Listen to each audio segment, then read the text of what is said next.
Hello friends, good morning everyone, welcome back to my channel. তোমরা দেখে বুঝতেই পারছো আমি কোথায় এসেছি। দুদিন আগেই এসে গেছি, কিন্তু তোমাদের সঙ্গে কোনো কিছু ক্লিপ শেয়ার করতে পারিনি, কারণ ফোনের যে কন্ডিশন ছিল, আমি এখানে আসা দুদিন থাকা কিছু শেয়ার করার মতো সিচুয়েশনে ছিল না। এবার আমি বাবা মা তিনজনের দরকারে এখানে এসেছি। জানোই তো আমি একা এখানে না এসে উপায় নেই। তাদের দেখাশোনা সমস্ত কিছু সবটাই আমার ওপর। বিয়ে হয়ে গেছে বলে তো তাদেরকে দায়িত্ব এড়িয়ে দিতে পারি না। যাই হোক, তো তাই ভাবলাম যখন আসা অবধি কোনো কিছু শেয়ার করতে পারিনি, এখনো যদি আমি কিছু শেয়ার না করি তোমাদের সাথে, গল্প আড্ডা বা এই বাড়িতে এসেছি এত কিছু, তাহলে ব্যাপারটা খুব খারাপ হবে। তাই সকাল সকাল ব্লগটা শুরু করেছি। সকাল না, এখন প্রায় 12:30 মতন বাজে। মা পুজো দিতে চলে গেছে।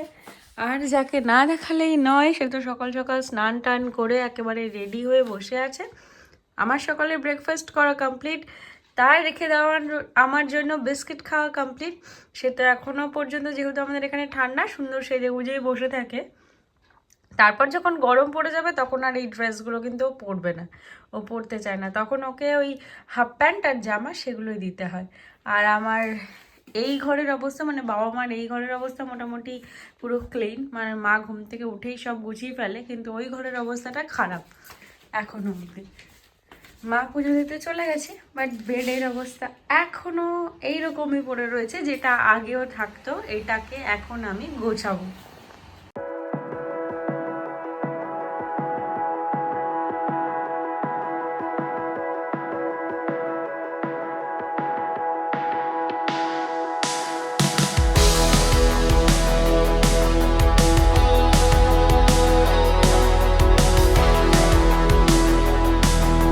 ওখানে থাকলে তো তোমাদেরকে বাইরে নিয়ে আসতে পারি না, নিয়ে যেতেও পারি না। তাই ভাবলাম এখানে যখন এসেছি তোমাদের একটু বাইরে নিয়ে আসি।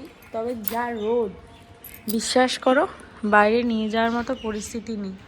মারাত্মক রোদ, মারাত্মক একদম। সামনে এখনই পাড়া দেওয়া যাচ্ছে না, বাইরে বেরোনো যাচ্ছে না। ইন ফিউচার এখানে কি হবে, মানে এটা সদ্য ফেব্রুয়ারি মাস, মার্চ মাসে যে এখানে কি হবে, এপ্রিল মে জুনে ভগবানই জানে।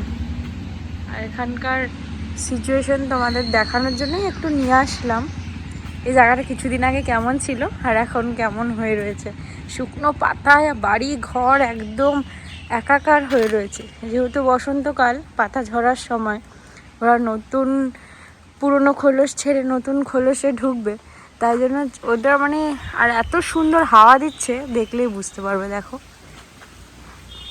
হাওয়া দিচ্ছে আর পাতাগুলো ঝরে ঝরে ঝরে ঝরে পড়ছে।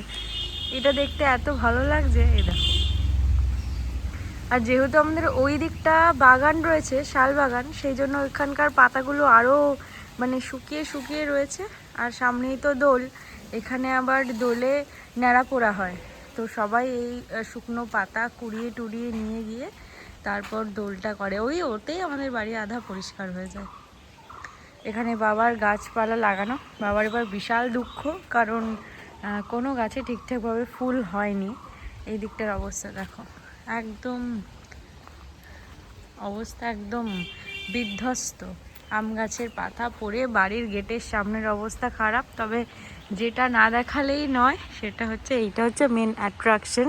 এটা হচ্ছে আমাদের বাড়ির হিমসাগর গাছ, আর গাছে আমের মুকুল এসেছে। শুধু দেখো কি মারাত্মক, মানে গাছ ভর্তি করে মুকুল এসছে, গাছ ভর্তি করে মুকুল আসলে নাকি গাছে খুব বেশি ঝড়ের সম্ভাবনা থাকে, বেশি বৃষ্টির সম্ভাবনা থাকে। এবছর তো একবার হয়েও গেল আচানাকসেই। এখন জানি না। আমাদের এই যে গাছটা, এই গাছটা দেখেছিলে তোমাদের উৎসবের সময় দেখিয়েছিলাম মেবি, যে মানে ফুল হয়েছে খুব, আবার নতুন মানে কি বলে পাতাও তৈরি হয়েছে। এই গাছটাতে হয়েছে পাতা পড়ে গিয়ে, হ্যাঁ এই গাছটাতেও হচ্ছে। এই গাছটা পাতা পড়ে তৈরি হলো না, গাছটা ভালো দেখতে হবে, আবার ফুল হবে ভালো। এত রোদ, এত রোদ, একদম এই এত বড় জায়গাটা না একদম খা খা করতে থাকে এত বড় রোদে। চলো আরেকটা জায়গায় নিয়ে যাই, একটুখানি বাগানটায় নিয়ে যাই। বিকেলের দিকে তোমাদের নিয়ে যেতে পারি, আমি তো ঠান্ডায় নাক টানতে টানতেই পাগল হয়ে যাচ্ছে। কিন্তু বিকেলের দিকে না এই দিকটা এত গাছপালার জন্য না অন্ধকার হয়ে যায়। সত্যি কথা বলতে আমার এদিকটা একটু যেতে ভয় লাগে, কোথা থেকে সাপ খোপর বেরিয়ে যাবে সেই জন্য একটু ভয়ই পাই। ওই যে কাঠবিড়ালিতে মারামারি করছে। যাই হোক, এখানে আমাদের বাড়িতে বেগুন হয়েছে। আবার তোমাদেরকে বাইরে নিয়ে আসলাম। মাথায় জম্পেশ করে তেল দিয়েছি। কালকেই দেবো দেবো করছিলাম, দেওয়া হয়নি। আজকে মাথা ভর্তি করে তেল দিয়েছি। একটু বাগানে নিয়ে যাচ্ছি, তার কারণ মা যাচ্ছে বেগুন তুলতে। মনে হয় বেগুন ভাজা টাজা কিছু করবে। আর যেটা তোমাদের দেখাবো বলছিলাম, চলো দেখাচ্ছি। কি করবে মা, বেগুন ভাজা? তাহলে ও, এই দেখো আমাদের ফুল দেখেছো? এখনো পর্যন্ত এত ফুল গাছের মধ্যে রয়ে গেছে। আর ওইদিকে দেখো আমের মুকুল দেখো। এই গাছটার একদম ভোরে উপরে মুকুল হয়েছে, এই গাছেও মুকুল হয়েছে। সাদা বেগুন? ইমা ওই বেগুনটা হলুদ হয়ে গেছে তো, পুরো বীজ হয়ে গেছে। তোমরা পেরে পেরে খেয়ে নাও না কেন? খেয়ে নিলেই তো হয়ে যায়। ভালো হবে, বীজ হয়েছে, আবার হবে। এই সাদা যেটা হয়ে গেছে সেটা খেতে পারবে না, না শক্ত হয়ে গেছে যেটা? আলু গাছ। কোনটা? সব আলু গাছগুলো লাগিয়ে দিয়েছে। আলু গাছ কোথায় পেয়েছে? তোর বিয়েতে যে আলুতে ক্যারেট হয়েছিল, ওগুলো গাছে লাগিয়ে দিয়েছে। পেঁয়াজ, পেঁয়াজ কলি গাছটা আমি দেখেছি, এই যে পেঁয়াজ কলি গাছ হয়েছে সেটা দেখেছি। এইটা আমি ভেবেছিলাম কোনো শাক গাছ, তা না আলু গাছ। যে মা এখন বেগুন তুলতে ব্যস্ত। এখানেও বেগুনটাও বড় হয়েছে মা, ওই যে ওই কর্নারের বেগুনগুলোও বড় হয়েছে। কোনটা? হাওয়ার কি তেজ দেখেছো? দেখো ওই দেখো কি সুন্দর পাতা ঝরে ঝরে পড়ছে, কি ভালো লাগছে দেখতে। পুরো একদম দেখো। কোথায় কোথায়? চচ্চড়িতে হয়ে গেছে? কোথায়? হ্যাঁ, এখানের বেগুনটাও বড় হয়েছে।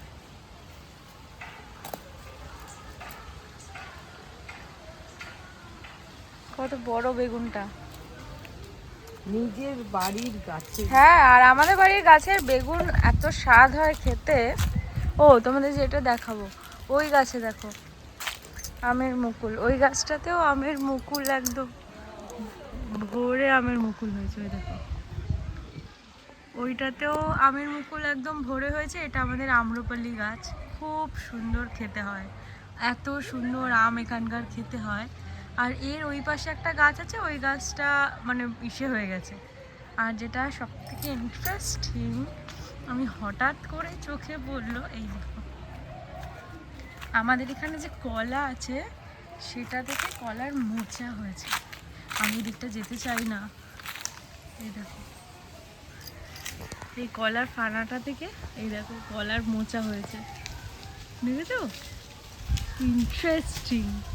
আমাদের বাড়িতে এটা হয়, আমি দেখেছি। বাবাকে বলতে হবে এসে ছিঁড়ে নিয়ে যেতে, না হলে আর আমাদের বাড়িতে ঢুকবে না। কে কখন নিয়ে চলে যাবে তার নেই ঠিক। আর আমাদের শালবাগানটার অবস্থা দেখো, পাতার শুকনো পাতার চাদর তৈরি হয়েছে, পুরো শুকনো পাতার চাদর। এই জায়গাটা পুরো আমরা ব্লক করে দিয়েছিলাম, কিন্তু আশেপাশের লোকজন পুরো ব্লকটা হাটিয়ে দিয়েছে। মানে আমরা তার কাটার বেড়া দিয়ে দিয়েছিলাম, সেটা আর এখন নেই। এখান থেকে ডিরেক্টলি ওই মাঠে যাওয়া যায়। আর এই জায়গাটা কিন্তু পাঁচিলের গেটগুলো, মানে এদিকের গেট আর ওদিকের গেট, এই দুটো গেট বন্ধ থাকে সবসময়ের জন্য। দেখো ঝরা পাতাটা পড়ছে, কি ভালো লাগছে। এইটুখানি ছোট পেঁপে গাছ, তাতেও পেঁপে হয়েছে। একটা পেঁপেও নিয়ে যেতে হবে। দেখা যাক, এত কিছু তো বয়ে বয়ে নিয়ে যাওয়াটাই চাপের। কিন্তু এই জায়গাটা দেখো পুরো একদম চাদর তৈরি হয়েছে। কয়েকদিন পরে এই চাদর আর থাকবে না, কারণ বুড়ির ডালা পোড়ানো হবে, সেই চাদর ফাদর সমস্ত চলে যাবে, শুকনো পাতার চাদর। চলো ঘরের দিকে যাই। এই কচর কচর আওয়াজ করে হাঁটতে খুব ভালো লাগে। আগে আমি এমন করে কচর কচর আওয়াজ করে হাঁটতাম, হেভি লাগে আমার।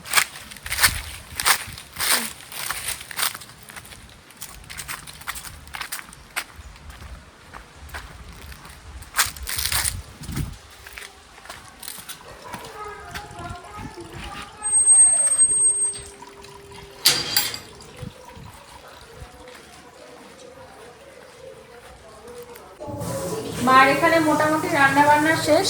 এই যে এখন মায়ের নিরামিষ রান্না বান্না হচ্ছে, আর আমার জন্য হয়ে গেছে মা। না না, করতে হবে না। আলু সিদ্ধ হয়ে গেছে। আমার জন্য আজকে মাদের আজকে হচ্ছে একাদশী, তাই মারা নিরামিষ খায়। আমার জন্য ওই আমিষ কিছু ওই আলু সিদ্ধ ডিম দিয়ে পেঁয়াজ লঙ্কা দিয়ে মেখে দেবে। আর এতক্ষণ নিউজ দেখতে দেখতেই আমাদের সময় চলে গেল, কারণ বড় সড়ো ভূমিকম্প হয়ে গেল একটা। রুডিকে ফোন করলাম, কথা বললাম, নিউজ দেখলাম। আসলে ভূমিকম্পটা ও মানে আমরা অনুভবই করতে পারিনি, কারণ আমরা তখন দুজনেই বাইরে। আমাদের কাকি, ছোট মা, ভাই সবাই মিলে বললো এই ভূমিকম্প হচ্ছে, রুডি ফোন করে বললো এই ভূমিকম্প হয়েছে। কিন্তু আমি খুব কম ফিল করতে পারি ভূমিকম্প। হয় বাইরে থাকি, নাহলে বুঝতেই পারি না, নাহলে ঘুমিয়ে থাকি, এরকম। এর আগেও কলকাতায় একবার হয়েছে, তখনও সেম হয়েছে। যাই হোক, চলো স্নানটা করে আসি। আজকে আমার লাঞ্চে আছে ভাত, যেটা থাকেই, আর আমি আলু সিদ্ধ, পেঁয়াজ লঙ্কা ডিম সিদ্ধ দিয়ে মাখা। এটা তো আমার শুধুই মনে হয় এক বাটি খেয়ে নিলেও কোনো প্রবলেম হয় না। আর আছে উচ্ছে ভাজা অনেক দিন পর, আর আছে আমার বাড়ির গাছে যে টক ডাল। উফ, আমি এবার সিম্পল চা খেতে ভালোবাসি, তবে এই মেনুটার উপরে আর কোনো মেনু হয় না।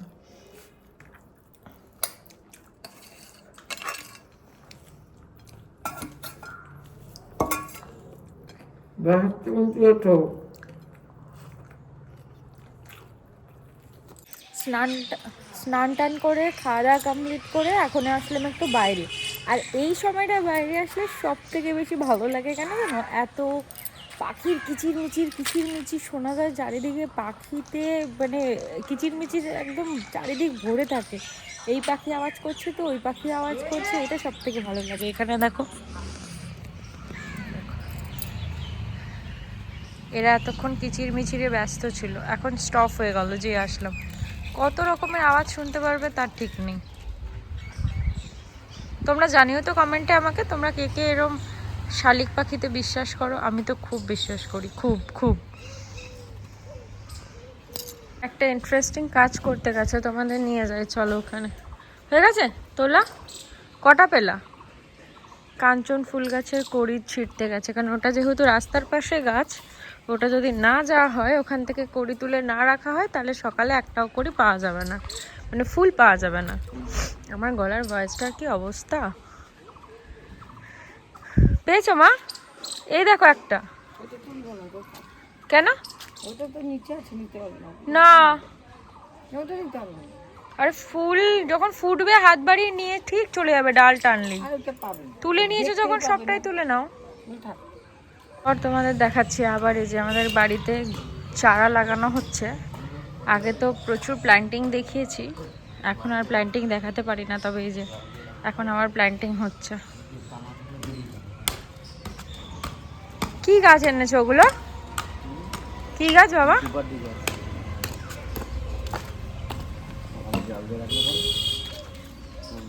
পাতাগুলো হেবি সুন্দর তো, কিন্তু বড় বড় কিনেছো কেন? এটা ছোট ছোট কিনতে ভালো হতো না?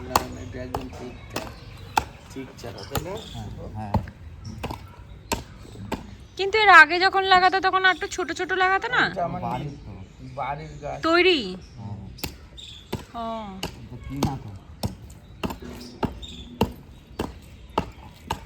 কিন্তু পাতাগুলো খুব ভালো, যত্ন করতে পারলে ভালো হবে।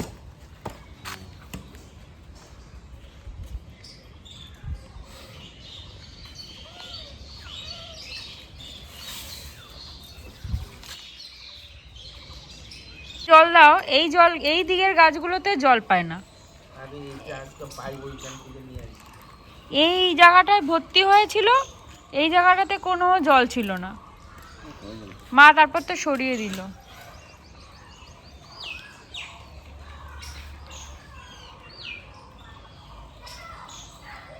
আমি তো পাইপ লাগিয়ে দিয়ে যায় তো খুলে ফেলে কি, আমি তো ওখানে ওইটাতে লাগিয়ে দিয়ে গেছিলাম, দেখি খুলে। হ্যাঁ, ওই বাসন টাসন মেজেছে মনে হয়, খুলে ফেলেছে। আমি বলেছি বাসন মানে লাগিয়ে লাগে, বেশি ভর্তি হয়ে গেছে জল।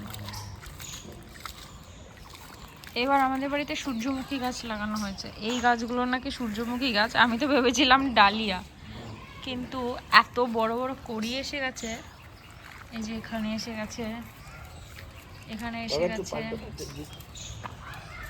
এখানে এসে গেছে। আমি এখন ঘরে যাব।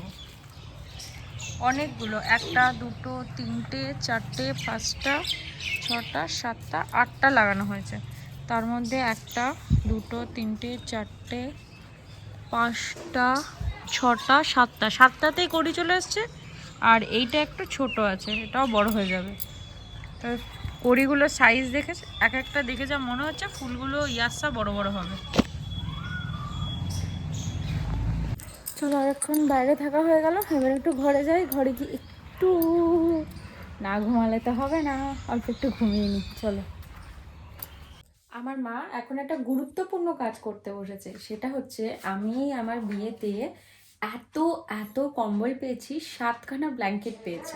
তার মধ্যে 3টে মোটামুটি যখন গিফট খোলা হয়েছে তখন একটা মেজমা একটা ছোট মাকে দেওয়া হয়েছে, দিয়েছি। এটা আমার মনে হয়েছে যে দেওয়া উচিত, দিয়েছি। আর এখন মোটামুটি যা স্টকে আছে, আমাদের তো এমনিই বাড়িতে অনুষ্ঠানের জন্য প্রচুর ব্ল্যাঙ্কেট কেনা হয়েছে, মানে যেহেতু প্রচুর লোকজন আসে সেই জন্য। তবে এখন আমার বিয়ের পর ব্ল্যাঙ্কেটের সংখ্যা এতটা বেশি হয়ে গেছে, এখন সেগুলো কোথায় রাখবো সেটা নিয়ে আমরা খুব ডিস্টার্ব। মানে আগে তো নর্মাল ব্ল্যাঙ্কেট ছিলই, পাতলা এই সেই করে আমি তোমাদের এখন দেখাচ্ছি। এই হচ্ছে মা এখন ব্ল্যাঙ্কেটের সমস্ত কারুকার্য নিয়ে বসেছে। এটা আমাদের একদম প্রথম পুরনো ব্ল্যাঙ্কেট। আর এই যে ছোট এরম ব্ল্যাঙ্কেট তো আগে ভর্তি ছিল। তারপরে এই ব্ল্যাঙ্কেটটা মাসিমণি নিয়ে এসছে। তোমরা দেখেছো আমার ঘরে একটা ব্লু কালারের আছে, সেটা আমি নিয়ে গেছি মার কাছে একটা। এরম ব্ল্যাঙ্কেট 2টো এইবার আমার বিয়ের আগে কেনা হয়েছে। আর এই যে এত সুন্দর চাদরটা দেখতে পাচ্ছ, সেটাও কিন্তু আমি বিয়েতেই পেয়েছি। এই ব্ল্যাঙ্কেট আর চাদর আমি জাস্ট আর বলার নেই যে কত পেয়েছি। এই একটা ব্ল্যাঙ্কেট, এই একটা ব্ল্যাঙ্কেট, এই দুটো। এই ব্ল্যাঙ্কেটটা আমার বিয়ের ব্ল্যাঙ্কেট, মানে আমার বিয়েতে কেনা হয়েছিল আমাকে ওই বাড়িতে নিয়ে যাওয়ার জন্য। প্রায় এটা 10 বছর আগের ব্ল্যাঙ্কেট। প্রথম যখন এই ব্ল্যাঙ্কেটটা কেনা হয়েছে, কিনে খুলেছে যখন বাড়িতে এনেছি, বাবার খুব পছন্দ ছিল। আমি তখনই বলে রেখেছিলাম আমি আমার বিয়েতে এটা নিয়ে যাব। তো সেই মতো এটা বাক্সবন্দি ছিল। তবে আমার যেখানে বিয়ে হয়েছে সেখানে এই কম্বলটা নিয়ে যাওয়ার মতন নয়, সেটাও বন্দি হয়ে আবার রিটার্ন নিয়ে এটা রেখে দিয়েছি। আর বিয়েতে পেয়েছিলাম একটা ব্ল্যাঙ্কেট, সেটা নিয়ে গেছি। ওই যে এখানে একটা ব্ল্যাঙ্কেট, এটা এখনও আমাদের এখানে গায়ে দিতে হয়, আমাদের এখানে এখন যা সিচুয়েশন। ওই যে ওপরে 2খানা, ওই দুটোই আমার বিয়েতে পাওয়া। আর এখানে এখনো পর্যন্ত 2টো রাখা রয়েছে। তার মধ্যে নিচেরটা হচ্ছে আমরা বেনারস থেকে এনেছিলাম, তোমরা জানোই, অনেক পুরনো ব্ল্যাঙ্কেট।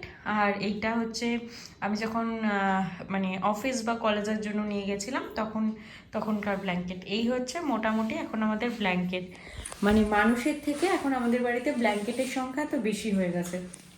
এখন মা ডিসাইড করেছে ব্ল্যাঙ্কেটগুলোকে ভেতরে ঢুকাতে হবে, কারণ এত ব্ল্যাঙ্কেট রাখার দরকার নেই।